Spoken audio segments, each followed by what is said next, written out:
Bismillahirrahmanirrahim. This is Salim Akhtar Malik, your host at the Observation Post channel. This channel is dedicated to discussing issues of national and international importance as well as defense matters. In this session, we'll be discussing Sikh conquests in Kashmir Valley, Ladakh, and the Karakorams. In my last video, I stated that if not for the Sikh forays during this 19th century, independent India would not have shared disputed borders with Pakistan in the Vale of Kashmir and with Pakistan and China in the Karakorams and the Ladakh region.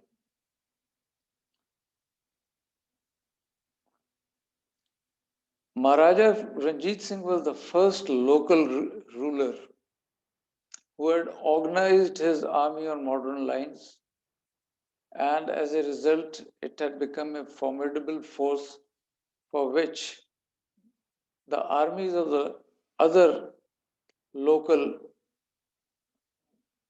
rulers were no match.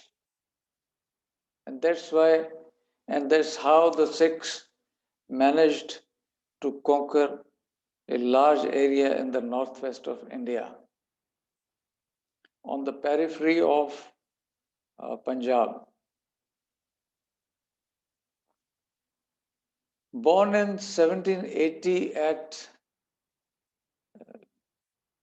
Gujranwala, Maharaja Ranjit Singh gained fame at the age of 17, that is in 1797, when Shah Zaman, the ruler of Afghanistan, tried to annex Punjab in order to control it. The battle between the Afghan contingent and the army of Maharaja Ranjit Singh was fought in the area controlled by Ranjit Singh, who, as a result of his superior knowledge about the area and due to his military expertise, defeated the Afghan contingent and earned recognition as a military leader.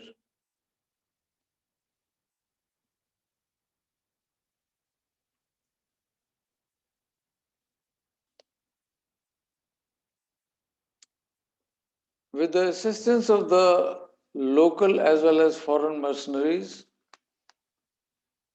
Ranjit Singh was able to cobble together a mixed bag of ethnically and geographically disparate regions of the Kashmir Valley, the Karakorams, and the Ladakh region. This he did by assigning the foreign mercenaries which belonged to France and the United States to organize his army on modern lines. He dealt with the British and the local rulers cleverly, and his policy was to cede some territory to the British south of the Satluj while maintaining a formidable army to deal with the British power and the local rulers. And to do so, as I said, he had hired foreign as well as local mercenaries. His army had, besides the Sikhs, who would lead the units, his army had Punjabi Muslims also, as well as Pathans, Kashmiris, and those from the Gangetic plains, that is Purbias, as well as Gurkhas.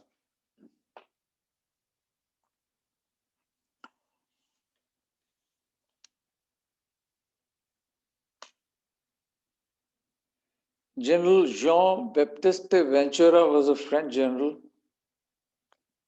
who had drifted towards the east, who had fought with the Napoleonic army and then drifted towards the east as a result of Napoleon's defeat at Waterloo. And he sought refuge in India and asked for employment at the court of Maharaja Ranjit Singh, who assigned him the task to train his infantry.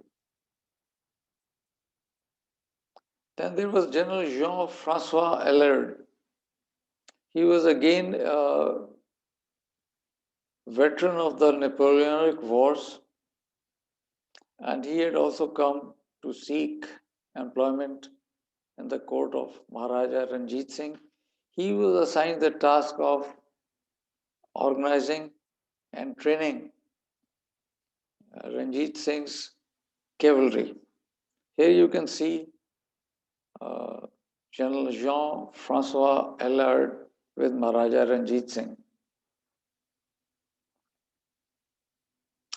General Claude Auguste Court, he was another French general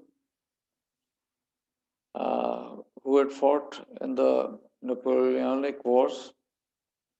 He had also come to India, where he was employed by Maharaja Ranjit Singh to train his artillery.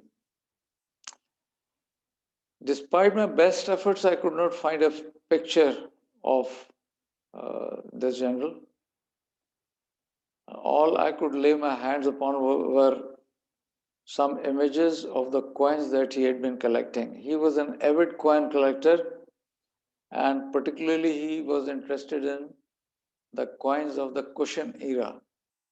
And his collection of coins, along with the images of the coins that he had collected, have been preserved at the British Museum. Here you can see his wife and his children.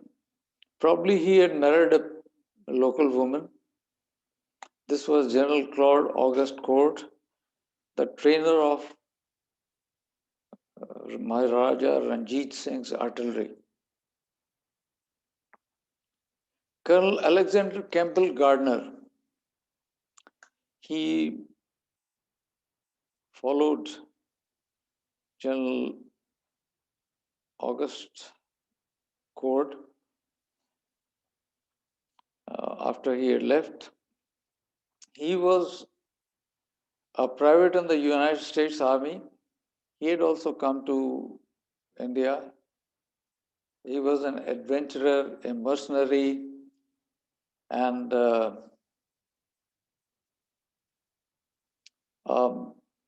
leader of sorts. He was given the task of further streamlining Ranjit Singh's artillery with the help of Ranjit Singh's Punjabi generals who were responsible for training the artillery. And these Punjabi generals were General Ilahi Baksh and General Lena Singh Majithia.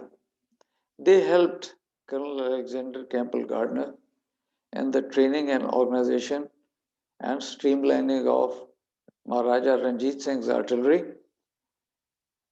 He was also assigned the task of looking after the artillery batteries and magazines, as well as to supervise the production of artillery guns and shells, for which Maharaja Ranjit Singh had constructed a factory, a foundry at Lahore. So this was Colonel Alexander Campbell Gardner, initially an American who had served with Maharaja Ranjit Singh to train his artillery.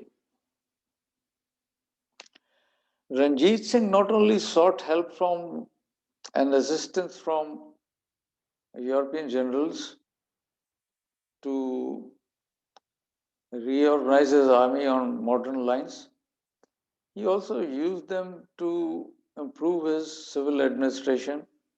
And here he employed General Paolo Crescenzo Evitable, Italian by descent. He had served with the Napoleonic army and served with them. And thereafter, he had also come to India, where he was first made the administrator of Wazirabad by Maharaja Ranjit Singh. And thereafter, when the governor of Peshawar, who was Hari Singh Nalwa, he was changed. So after Hari Singh Nalwa, he was made this General Paulo Crescenzo Evitable was made the governor of Peshawar.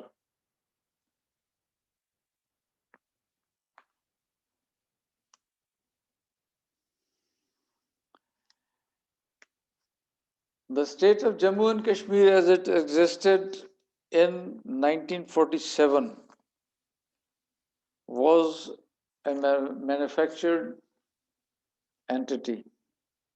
As I said, with the help of foreign as well as local mercenaries, Ranjit Singh had cobbled together a formidable force with which he conquered and gained control of not only Gilgit-Baltistan. Gilgit and Baltistan were uh, conquered after his death by his successors. But during his lifetime, he had conquered the whole of Punjab as well as uh, the Vale of Kashmir.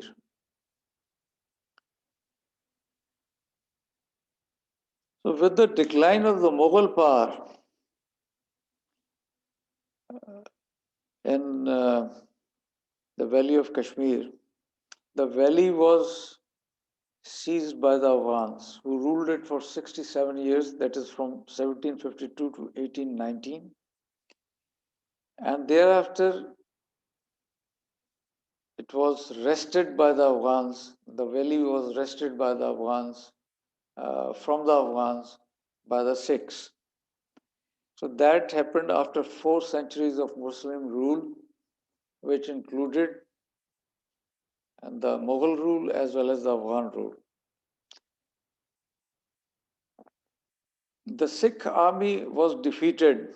The Sikhs were defeated in 1846 after the death of Maharaja Ranjit Singh.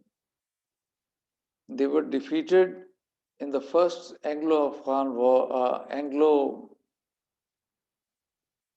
war, which the final battle of which took place in and around Firozpur.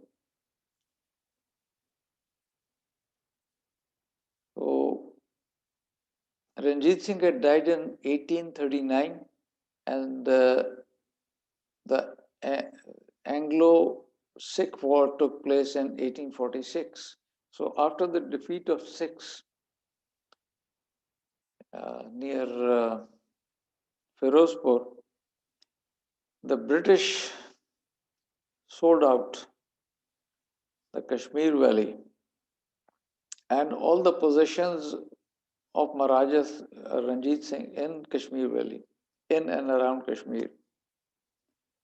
They sold it out to Maharaja Gulab Singh, who was a vassal of Ranjit Singh, and he had to pay 75 lakh rupees to include the valley of Kashmir in his domain. After the death of Ranjit Singh, that was in 1839, the Sikhs, the successors to Maharaja Ranjit Singh, continued their forays into the Karakorams as well as Ladakh, and Zorawar Singh led his armies into Baltistan and Ladakh in 1834. That was the time when Maharaja Ranjit Singh was still alive. But in 1840, that is 1 year after Ranjit Singh's death, both Baltistan as well as Ladakh were annexed by the Sikhs. They conquered this area and annexed it to the Sikh Empire. In 1841, Zorawar Singh, General Zorawar Singh, took a Sikh expedition to uh, Tibet at the head of a formidable army. And there was a battle on the shores of Lake Mansarovar in which a joint Chinese Tibetan army defeated the Sikh army. And General Zorawar Singh was killed. His samadhi is there near the Mansarovar Lake. Whereas the Sikhs were defeated during this battle near Lake Mansarovar, the Chinese accepted Sikh suzerainty over Ladakh.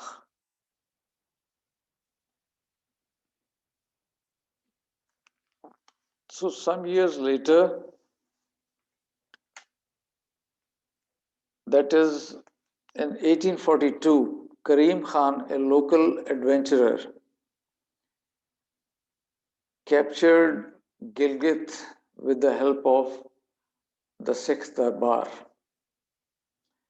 Thereafter, Gilgit changed hand many times between the Sikhs as well as the local rulers, when finally it was seized by the British because it was located at the junction of Russia, China,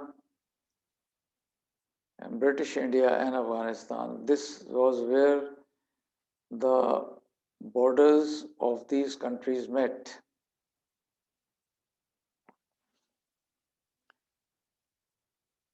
The conclusions from this talk are: Ranjit Singh was the first Indian chieftain who organized his army on modern lines. He did this with the help of foreign mercenaries, and Punjab was Ranjit Singh's center of gravity. Independent India considers itself the successor to the British Empire in India and maintains that since the northern frontiers were defined by what was then the government of India, the post-independence government of India was the guarantor of Tibet and heir to all the territories occupied by the Sikhs and Dogras. And that is from where all the disputes started in this region. That's all for this session. See you. Bye-bye.